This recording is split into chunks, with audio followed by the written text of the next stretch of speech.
Anthony Manyara, coming to you, the president of the Kenya University Student Organization. Pretty much the epicenter or the fulcrum point of any given society is what higher learning institutions do offer. And when I talk about the young people, the graphics we played clearly indicative of the fact that we make up a lion's share of the Kenyan population. And that presents the country with, of course, vibrant manpower in terms of moving it forward.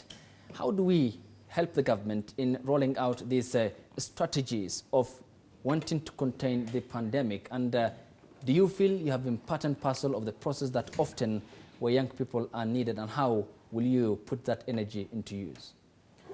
Thank you so much, Ayub. First of all, let me begin by saying that the pandemic has not only really affected our daily lives, it has affected very many people in the country, even mentally. And there's even a lot of panic when it comes to the spread, because I first of all would like to say that the ministry is trying its best, and we would like to commend them very highly, because they are really trying as much as possible to contain the spread. But I would like to say also, we as the youths, we of course need to contribute a very big part when it comes to awareness. When I talk about universities, you realize that there are very many things happenings in the universities which were halted by this pandemic, especially things to do with education.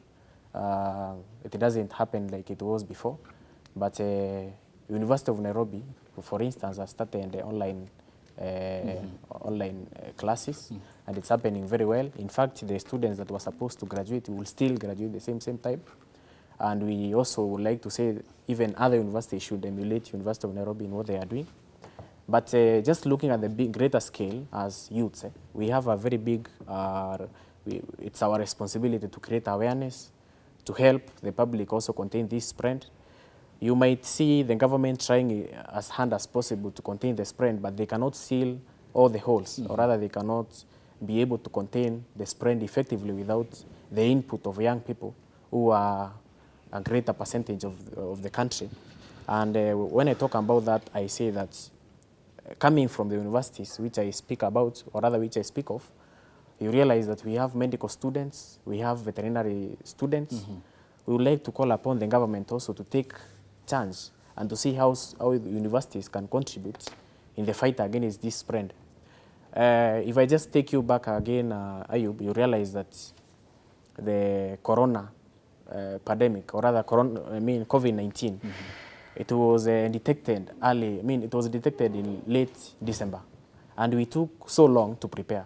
So it narrows down back to the issue of preparedness. Okay. We were not prepared, and when we were told that this pandemic is starting from China, we went ahead and released, let in a plane to the country which had carried people from China.